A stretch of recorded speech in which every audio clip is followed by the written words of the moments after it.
दुनिया के रखवाले। क्या मोहम्मद रफी को शोहराए आफाक प्लेबैक सिंगर लाहौर के एक दरवेश ने बनाया था? मोहम्मद रफी ने अपने करियर के उरूज पर गाना क्यों छोड़ दिया था? मोहम्मद रफी ने आखिर कितने बरस तक गाना नहीं गाया? क्या किशोर कुमार के साथ मोहम्मद रफी के इख्तलाफात की तमाम खबरें झूठी थीं? प्लेबैक सिंगर बहनें लता मंगेशकर और आशा भोंसले रफी साहब से जलती क्यों थीं? फिल्मी दुनिया में रफी साहब को सूफी क्यों कहा जाता था? रफी साहब के बेटे ने क्या क्या इंकिशाफात कर दिए? ये सब कुछ देखिए इस वीडियो में। अस्सलाम वालेकुम, मेरा नाम है सजाद शफीक भट्ट। मौसीकी की दुनिया में कौन है जो मोहम्मद रफ़ी को नहीं जानता? मशरकी पंजाब के तारीखी शहर अमृतसर में पैदा होने वाले मोहम्मद रफ़ी का ताल्लुक किसी गाने बजाने वाले ख़ानदान से हरगिज़ नहीं था। शुरू में तो वो बस एक शौकिया गुलकार थे। शोहरत की बुलंदियों को छूने का सफ़र रफ़ी साहब ने लाहौर से शुरू किया। दरअसल रफ़ी साहब का ख़ानदान बसिलसिला रोज़गार लाहौर मुंतकिल हुआ तो उनके मोहल्ले से अक्सर एक फ़कीर मनश दरवेश गुजरा करता, जो अपने एक तारे पर धुनें बजाता और साथ ही साथ गाता भी जाता। रफी साहब किसी मजनू की तरह इस दरवेश के पीछे पीछे हो लेते और इसी दरवेश की बजाई हुई धुनों और बोलियों को नकल करते जाते। एक रोज अचानक इस फकीर मनश शख्स ने रफी साहब को रोक लिया और पूछा कि आखिर वो उसका पीछा क्यों करते हैं। रफी साहब ने इस दरवेश को बताया कि उन्हें उसका गाना बहुत पसंद है। फकीर ने पूछा, लड़के क्या तुम भी गाते हो? रफी साहब ने जवाब दिया, जी हाँ। तो फकीर ने कहा, मुझे कुछ गा कर सुनाओ। जब रफी साहब ने उस फकीर को उसकी कुछ चीजें गाकर सुनाई तो फकीर बहुत खुश हुआ और उसने रफी साहब को दुआ दी और कांधे पर थपकी दी।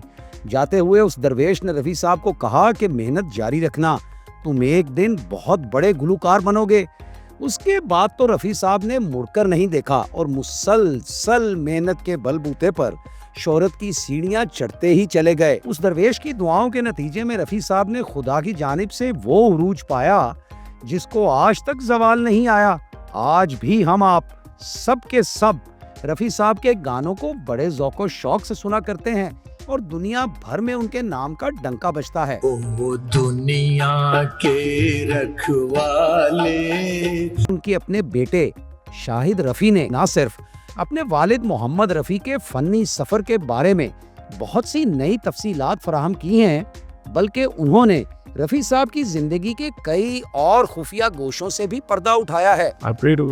मतलब ऊपर भी नेक्स्ट जन्म में भी यही माँ बाप मुझे मिलना चाहिए। शाहिद रफी के मुताबिक मोहम्मद रफी ने उस्ताद अब्दुल वहीद, पंडित जीवन लाल मट्टू और फिरोज निजामी से क्लासिकल मौसीकी की बाकायदा तालीम हासिल की और वो अपना हर गाना राग दारी को बाकायदा मलहूज़े खातिर रखते हुए गाया करते थे। जबकि उनके दादा जान, जिन्हें सब घर वाले मियाँ जी कहते थे, वो गाने बजाने के सख्त खिलाफ थे, लेकिन दादी उनकी पजीराई किया करती थीं। चूँकि पूरे खानदान के ख्यालात क़दामत पसंदी पर मबनी थे तो गाने बजाने को रफ़ी साहब का खानदान मिरासियों का काम समझता था। लेकिन शाहिद रफ़ी के मुताबिक एक दिन ऐसा हुआ कि मियाँ जी ने रफ़ी साहब को गाते हुए सुन लिया और आवाज़ ही ऐसी जादुई थी कि बिलाखिर संगीत की जीत हुई और मियाँ जी ठंडे पड़ गए। पहली फिल्म जिसमें रफ़ी साहब ने गुलकारी के जौहर पेश किए वो फिल्म पंजाबी थी और उसका नाम गुल बलोच था। उसके बाद रफ़ी साहब का ग्राफ ऊंचा और सबसे ऊंचा हो गया, जो कभी फिर नीचे नहीं आया। सन 1947 में जब पाकिस्तान बन गया तो रफ़ी साहब ने भारत चले जाने का इरादा किया, लेकिन उनकी पहली बेगम लाहौर में ही रहीं, जबकि वो अपने बेटे सईद को अपने हमरा भारत ले गए।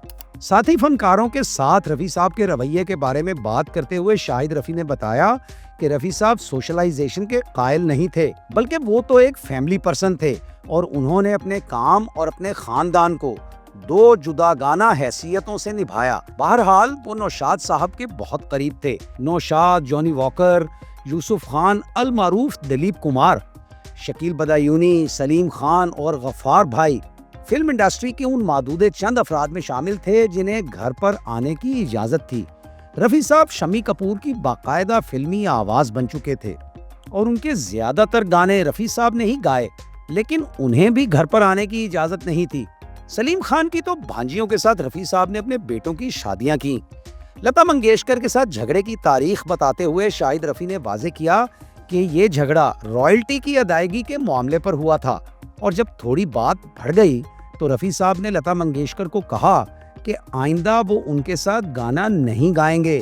تو آگے سے انتہائی چالاکی کا مظاہرہ کرتے ہوئے لتا منگیشکر کہنے لگیں، آپ کیوں تکلیف کرتے ہیں، میں ہی نہیں گاؤں گی آپ کے ساتھ۔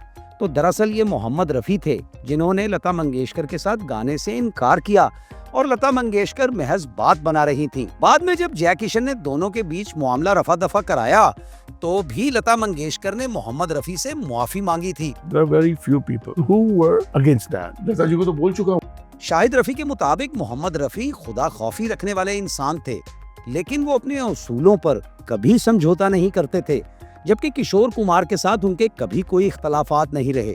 یہ باتیں جھوٹی باتیں ہیں، اور یہ باتیں جھوٹے لوگوں نے پھیلائی ہیں۔ کشور کمار کے ساتھ تو ان کی بہت دوستی تھی، اور کشور کے ساتھ گانا ریکارڈ کراتے ہوئے وہ بہت زیادہ لطف اندوز ہوتے تھے۔ سن 1969 میں جب آرادھنا آئی تو کشور کا ڈنکا بجنا شروع ہوا۔ آرادھنا میں 2 گانے رفیع صاحب کے تھے، جبکہ باقی سب گانے کشور نے گائے تھے، اور جب رفیع صاحب کا انتقال ہوا تو اس وقت کشور بچوں کی طرح پھوٹ پھوٹ کر روتے تھے، اور ان کے پاؤں پکڑ کر بار بار یہی کہے جاتے تھے کہ میرا دوست چلا گیا۔ When dad expired, Kishore da was crying like a child. ابا کا پیر پکڑے بولے میرا دوست چلا گیا۔ شاہد رفیع نے یہ بھی بتایا کہ نغمہ نگار ہوں یا میوزک ڈائریکٹرز یا ساتھی فنکار، سبھی کے ساتھ محمد رفیع کا رویہ مثالی تھا۔ مہندر کپور تو باقاعدہ رفیع صاحب کے گنڈا بند شاگرد تھے۔ البتہ شاہد رفیع نے یہ انکشاف کیا ہے کہ لتا منگیشکر اور ان کی بہن آشا بھونسلے دونوں محمد رفیع صاحب سے جلتی تھیں، اور ان کی شہرت سے حسد کیا کرتی تھیں، کیونکہ رفیع صاحب سب سے زیادہ گاتے تھے، سب سے زیادہ کماتے تھے، اور اوورآل وہ نمبر 1 تھے۔ رفیع صاحب کے فلم انڈسٹری سے پراسرار طور پر برس ہا برس غائب رہنے کے معمے کو حل کرتے ہوئے شاہد رفیع نے بتایا کہ لوگوں کو اس بات کا پتہ نہیں ہے کہ در حقیقت ہوا کیا تھا۔ وہ یوں تھا کہ سن 1970 سن 1971 میں رفیع صاحب اپنی بیگم اور دیگر اہل خانہ کے ہمراہ حج پر گئے تو اس بار حج جمعے کے روز ہونا تھا، یعنی وہ حج اکبر تھا۔ تو وہیں حج کے دوران کسی عالم دین نے رفیع صاحب کو کہا کہ یہ جو آپ گانا گاتے ہیں یہ بہت بڑا گناہ ہے، اور یہ گناہ اوپر والا معاف نہیں کرے گا۔ تو رفیع صاحب اس وقت بہت ڈر گئے، اور انہوں نے یکلخت ہی گانا چھوڑ دینے کا ارادہ بھی کر لیا، اور اپنے خاندان میں اپنے اس فیصلے کا اعلان بھی کر ڈالا۔ پھر رفیع صاحب اپنی فیملی کو لے کر لندن چلے گئے، اور 8-9 برس وہیں رہے۔ نوشاد نے انہیں بہت سمجھایا کہ آپ کی آواز ہی آپ کی جان ہے، اور کوئی کسی کے لیے انتظار نہیں کرتا۔ تو میوزک ڈائریکٹرز نے دیگر سنگرز کو ریکارڈ کرنا شروع کر دیا، اور ویسے بھی رفیع صاحب نے ہمیشہ اپنے من کی مانی، اور اس سلسلے میں کبھی کسی دوسرے کی پرواہ نہیں کی، تو وہ واپس نہیں لوٹے۔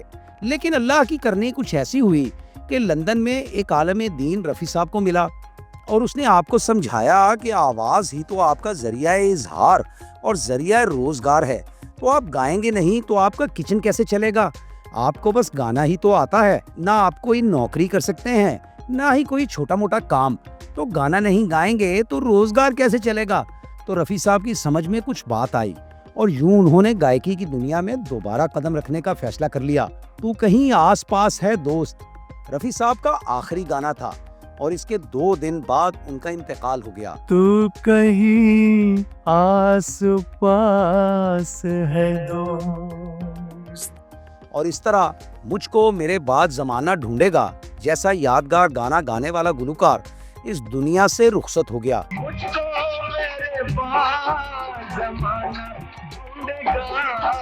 شاہد رفیع نے یہ انکشاف بھی کیا کہ رفیع صاحب کی قبر اسلامی اصولوں کو مد نظر رکھتے ہوئے اب تک کچی رکھی گئی ہے، اور جس قبرستان میں وہ دفن ہیں وہاں ہر قبر میں کئی مردے دفنائے جا چکے ہیں، لیکن رفیع صاحب کی قبر اب تک اپنی جگہ پر اسی طرح موجود ہے جیسے وہ بنائی گئی تھی۔ ناظرین، یہ تو آپ نے سنی تارے والے لاہوری درویش کی دعا کے نتیجے میں ایک محمد رفیع کے بر عظیم کا سب سے مشہور گلوکار رفیع صاحب بن جانے کی غیر معمولی داستان۔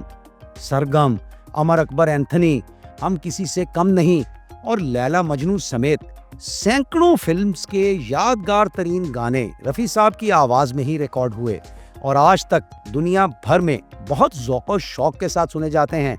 शम्मी कपूर पर फिल्माया जाने वाला गाना तारीफ करूं क्या उसकी, ये तो एक ऐसी दिलचस्प मिसाल है गुलकारी के फन की कि आप सुनिए तो यूं ही लगता है कि जैसे रफ़ी साहब शम्मी कपूर को अपने गाए हुए बोलों के जरिए डांस में भी डायरेक्शन दे रहे हैं। तारीफ करूं क्या उसकी।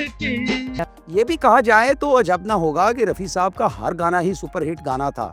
भारतीय गुलकार अनवर हों या शब्बीर कुमार, मोहम्मद अजीज हों या उदित नारायण या सोनू जी, ये सब लोग दर हकीकत मोहम्मद रफ़ी को ही कॉपी किया करते हैं। जबकि शाहिद रफ़ी ने ये भी बताया है कि मरहूम गुलकार की याद में एक फिल्म बनाई जा रही है जिसके डायरेक्टर उमेश शुक्ला हैं। रफ़ी साहब का किरदार अदा करने के लिए मौजूद चेहरे की तलाश जारी है, जबकि इस फिल्म में मोहम्मद रफ़ी का महज 8 बरस की उम्र से शुरू होने वाला फनी जिंदगी का सफर उनकी मौत तक दिखाया जाएगा। नाज़रीन, दुनिया भर की फिल्म इंडस्ट्रीज में पसंदीदगियां और नापसंदीदगियां तो हुआ ही करती हैं, लेकिन ये एक मुनफरिद सूरत हाल है कि ख़वातीन गुलकाराएं अपने साथी मर्द गुलकार से हसद करती हों। लेकिन क्या है ना, वो कहते हैं कि जलने वाले का मुंह काला। तो रफ़ी को अल्लाह ने जब रफ़ी किया, यानी मोहम्मद रफ़ी को खुद खुदा ने रफ़त और सरबुलंदी से सरफराज किया, तो हसद करने वाले लाखों भी होते तो उनका कोई कुछ नहीं बिगाड़ सकता था। तो क्या आप भी मुंतज़िर हैं उसी बात के जिसके हम भी मुंतज़िर हैं? जी हाँ, हम तो अब मुंतज़िर हैं मोहम्मद रफ़ी पर बनने वाली फिल्म के शुरू होकर मुकम्मल होने के और फिर उसकी सिनेमा घरों में नुमाइश के। इस फिल्म में बहुत से राज खुलेंगे, बहुत सौ के हसद सामने आएंगे, बहुत सौ की नफरतें बेनकाब होंगी। तो ऐसे बॉलीवुड से जुड़ी दास्तानों में एक और दास्तान का इजाफा होने जा रहा है। तो क्या आप भी मुंतज़िर हैं रफ़ी साहब पर बनने वाली इस फिल्म के? तो जवाब ज़रूर दीजिएगा, इंतज़ार रहेगा। अब इजाज़त दीजिए, बशर्ते ज़िंदगी फिर मुलाकात होगी। अल्लाह हाफ़िज़।